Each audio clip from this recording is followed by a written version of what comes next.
everyone, welcome back to my studio. We're going to do a little more watercolor and we're going to play with stencils. And I'm going to show how, for those who are drawing challenged, you can use a stencil to help you get the basics down and then modify it the way you want. So if you look at this stencil, it doesn't connect all the pieces. It gives all these holes, but not the full body. And so this is what it looks like if you draw the stencil, but I left off this part when I was drawing where the body connects. And then on the second one, I've already finished it, and you can see I've added in the extra pieces of the body.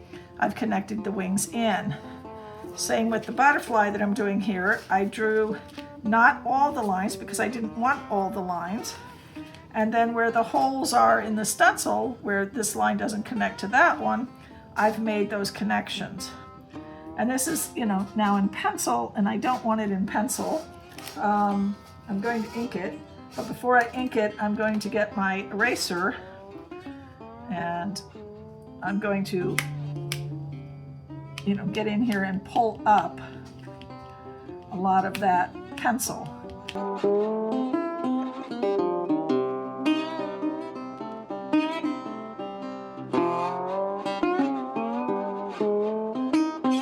All right, so that one's ready to go, sort of. It's pretty light. You want to get it really light. Because remember, if you put watercolor over top of pencil, even if it's light like this, that pencil's really going to pop through that watercolor paint. Now I am going to ink over it, so it doesn't really matter. And on here, I'm going to show you that I'm going to finish my little dragonfly's body. And all I have to do is put the rest of his body in.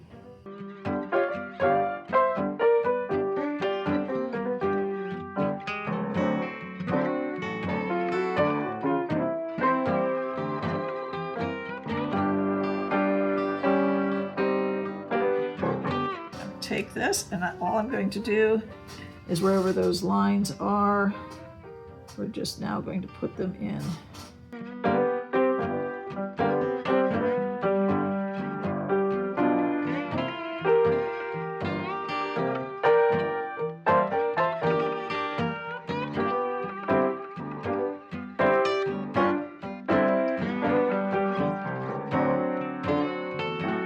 If you're not exactly precise to the pencil line, that's okay. You can always go back in when you're done and erase any pencil that's still showing.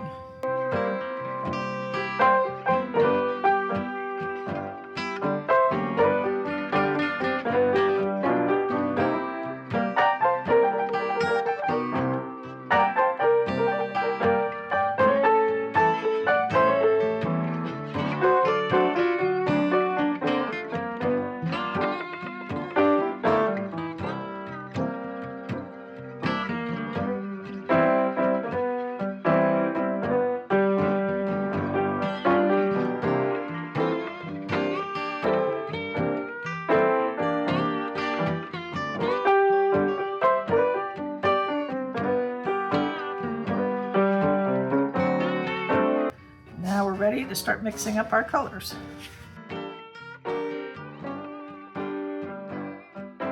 I'm using my number 6 Princeton Heritage and my number 2 Princeton Heritage round brushes today.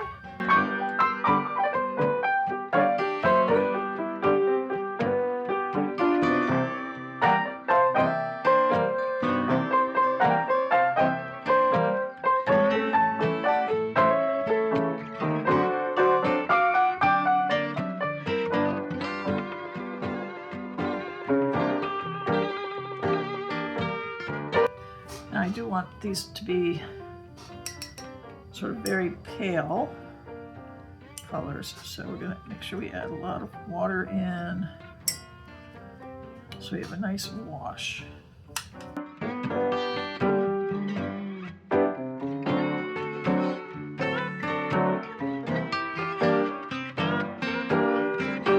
In this case, I'm not going to be real perfect about where I put stuff.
we're gonna let that one dry a little. I'm gonna play with the other one.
just gonna let these dry. I'll give you some close-ups. Okay, we have our final results. Now these came out really cute. All the little extras that were put in with the pen and the little wording up in the top on that one, and in this one the wording is down at the bottom. And I had so much fun with this. Of course I had to expand, so I've got this one which used a little different butterfly stencil, and I put some roses on that one. And I did another little dragonfly, but in this one I made the main feature the pretty flowers. And he's just an afterthought. He's got his little words there. And I have some others. This one was a nice little flower bouquet with some words. And a nice little scenery with some words. So you can use stencils to add something or as the main feature in a painting when you're doing watercolor, and you can use as much or as little of what the stencil is offering you as you want. And doing these mini paintings is a whole lot of fun and a nice way to have little cards to give people. I hope you enjoyed this. If you did, please give me a thumbs up, leave me a comment, subscribe to my channel, and hit that notification bell so you know when I upload more videos. Now this is part of Friday with Friends, so please follow along all the links. The beginning of our train is Pattie with Let's Pour with Pattie, followed by Bill from Bill Roberson Art, and after me is Billy with BCC Arts Studio. Have a wonderful weekend, everyone.